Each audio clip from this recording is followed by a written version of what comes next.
And now guys, no, we are going to talk about yung concept ng risk management, no, in a much deeper context. Because guys, ito yan eh. If you are risking too much on one trade, kahit gaano kaganda strategy mo, kahit gaano kalakas yung confluences mo, wala. Mazi-zero balance ka pa din. But the question is, bakit? Because guys, ito, one of the biggest mistakes that I have ever made before was risking too much per trade. Because I get overconfident. Tinataasan ko yung risk. Pero pag natalo ako, ubos lahat yan. Okay? So, let me explain, no? We are all familiar with the concept of entries, di ba? Is that meron tayo laging tinatawag na risk to reward ratio.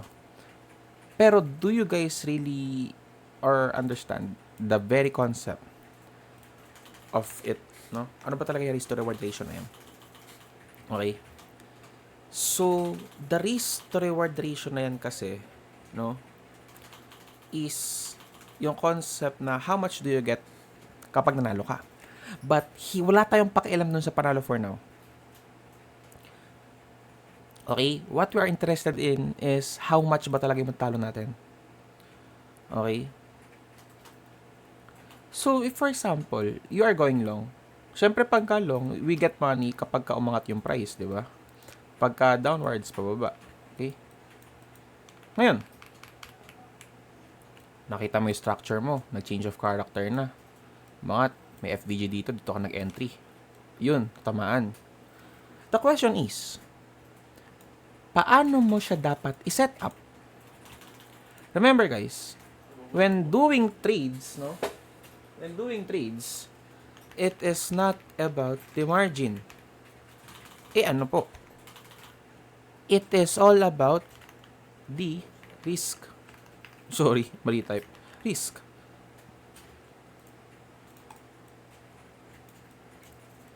No?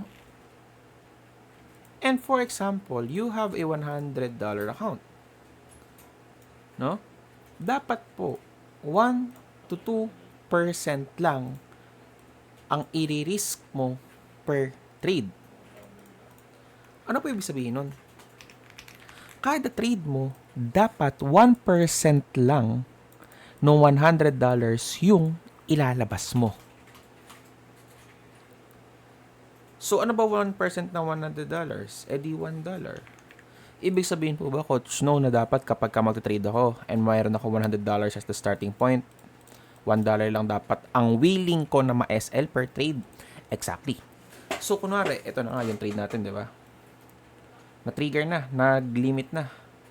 Ayan, positive na ako, di ba? Bumagsak. Bumagsak. So, dapat, yung matatalo lang sa akin is negative 1.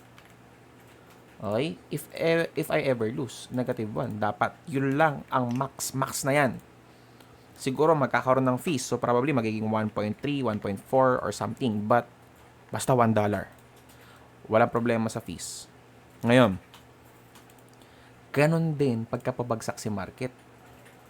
Nag-change of character na, nakita ka ng fair value gap dito, doon ka nag-limit, binalikan fair value gap mo,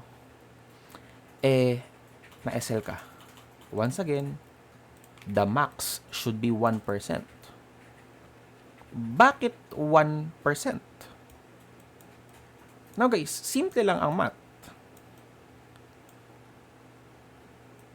Alam nyo ba guys, that as a beginner, we trade 10%, 20%, and eto, minsan all in. Okay? Guys, if you want to last in trading or tumagal sa trading, you do not need to win ng early game. No, hindi. Parang usual na mga laro lang yan, such as ML. Anong dapat na need mong gawin? You need to survive or tumagal in order to win. Paano ka magsusurvive if kada trade mo 10%? Bakit? Ano bang point natin dyan? if you guys are just going to do $1 per trade, guys, makakailang trade kayo niyan? Di ba makaka 100 trades kayo nan? Pakadaming trades nyo na pwedeng magawa. That's the point eh. You could do so many trades. Compared sa $10 kagad ng isang bagsakan, ilang trade lang yan? 10. Eh Sir Snow, hindi naman lahat kasi yan matatalo. Eh what if talo lahat? Remember, trading is just a game of probability. What if talo lahat ng $10 mo? Ano mangyari sa $100 mo? Wala. Cross out. Ubos. Am I right? Eh lalo pagka ginawa pang $20, ilang trade lang yun? 5. $20. $20. 5 trade. Ubos kagad yung capital mo. Diba? Ubos.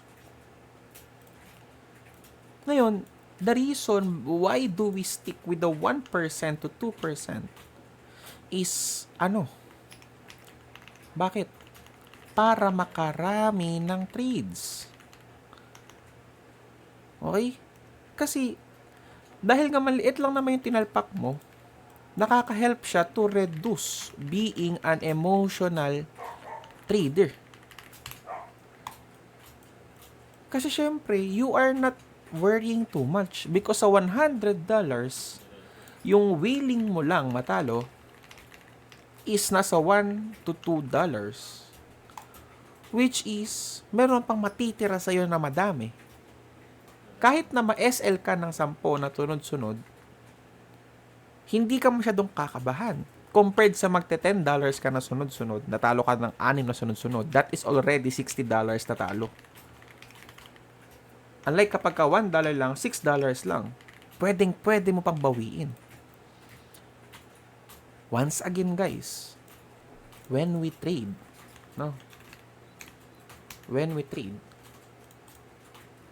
please, do not think about the gains.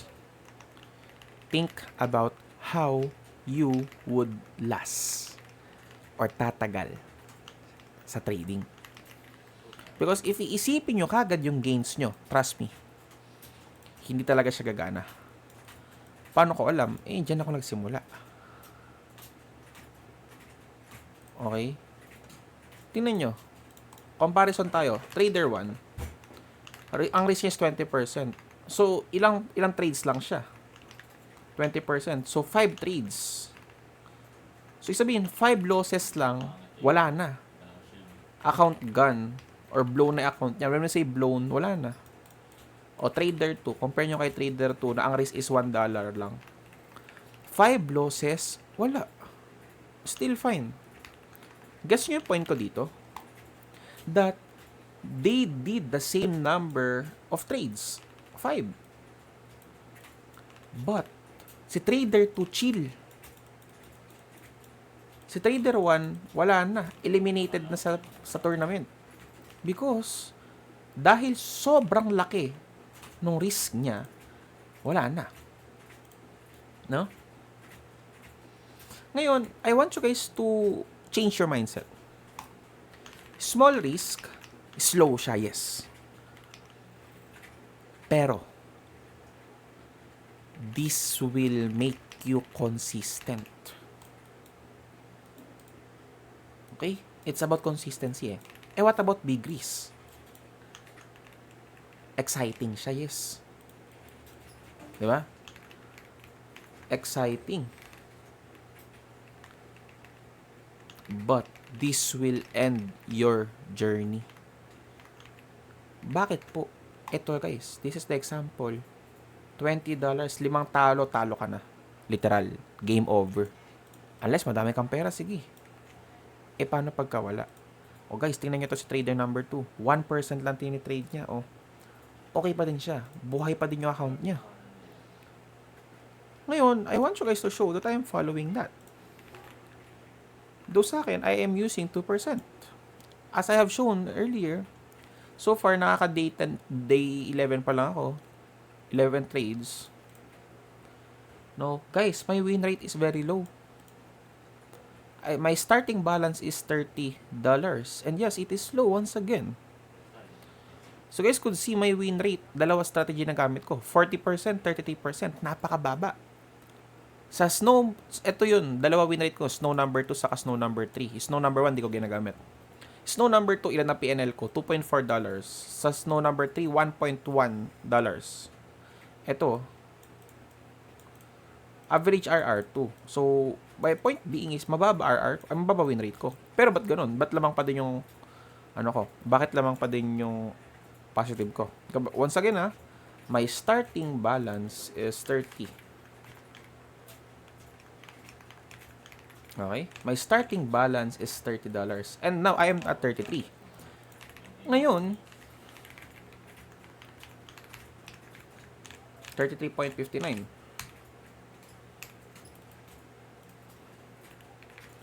So, Sir Snow, is that even something na dapat ma-proud ka? Ang baba ng $3. Yes. Bakit? Guys, I was able to make my account positive sa loob ng 11 trades with just a 30% win rate. Can you guys do that? Napakababa ng win rate mo but you are still positive. How? Guys, it's all about my risk. Tingnan natin, aralin natin mabuti yung risk ko ha. 0.18 yung unang-una. Kabado pa ako. Naging 0.3, 0.3. It's because 1% yan ng $30. E nabagalan ako. Ang max ko na is 0.6. That is 2. Oh, na SL ako. 1.17. May fees na din yan. O ngayon, 0.6. Break even. 0.6 nag-TP ako. Ang laki nun ako. 0.6 break even ako ulit. Front run pala. 0.6 front run. Like, hindi ako kinakabahan kasi alam ko na if matatalo ako, maliit lang talo ko. If mananalo ako, may makukuha ako. But still, lamang pa din yung wins ko. Am I right? Umiyak pa. Ngayon, if we guys are going to compute this po, ilan na or ilang percent yung 33.56 and $30? Compute natin. 33.56 divided by 30. That is already 11.87% up. Sabihin, ito na po yung kita ko. Guys, 90% na lang po, madodoble ko na yung capital ko. Ngayon, alam nyo po ba na itong 11.87% is very big na. I could stop trading for this week na. Kasi ang goal ko talaga per week, 2% lang. Ma-up ko na yung balance ko. But I'm 11%. 2 weeks pa lang. Wala pa nga 2 weeks eh. Yun ang goal ko. Ngayon, ipagpalagay natin na I did the same. Pero mas malaki ang capital ko. $100. Sabihin, kung $100 naging capital ko instead of 30, meron akong 111.87. Do you guys see like how much yung difference nila? My point being here is that wala siya sa dami ng balance mo. It's about the percentages. These two here are the same percentages. Assuming that we only have a 36% win rate, 11 trades in total, ilang TP ako dun? Ilang TP ako dun sa website? 4 TP lang, 2 SL. Diba? 4 TP, 2 SL, 2 break even, 3 break even pala, tas 2 front run. Both setups. Dito kasi, ang ginawa ko, nag-start ako with 0.3 na naging 0.6. Ngayon, kung gagawin ko yun, the same concept sa baba, magiging ang difference lang is $1, magiging $2. Yun lang magiging switch niyan. But, the same gains po. Di ba ang laki ng difference? And if I have a starting account of $1,000, and we are looking still at the same, no? Ang magiging current ko po is 1,000. Wait, hindi ko sure. Let me calculate. Ito, kunin natin to. 1,000 times this number. Ayan na po magiging balance ko. $118 kagad yun. Pero once again, we are just talking about this 11.87%. Ibig sabihin po, my point being here is that, syempre, kung mas malaki yung nilabas mo, malaki kapital mo, mas malaki din kikitain mo. If $30 lang, syempre, do not expect much. But, guys, if i-keep up ko tong gantong gawain ko, kahit matagal, I could reach $100 and magagawa ko na to. And kapag ka itong $100 is I keep doing the 1% thing, I could eventually reach $1,000 na mas magiging madali na lang. Okay? And guys, once again, my point being lang here is that we need to protect your capital. Mamaya na yung profits. Tingnan nyo to. Parang ito isipin nyo evolution. First stage mo. Nag-stimula ka with $30. Ngayon, yung $30 sa palagaw mo ng 100. Second stage na yan. Mas mabilis nakita mo dyan. Third stage lalo. Ngayon, mabilis na lang yan. Kasi nga, we are looking at percentages. Hindi mo siya titingnan at the money aspect eh. It's all about the percentage. Sa isang trade, gaano kalaki bumabalik sa'yo. Okay? So that's it guys for this second video, no. I hope that you guys got something from me here. So once again, recap, 1 to 2%. That's it. Yun ito yung pinaka-recap nitong video. Protektahan yung capital nyo, mamaya na yung kita. Okay? So see you guys sa next video. We're going to talk about risk to reward ratio.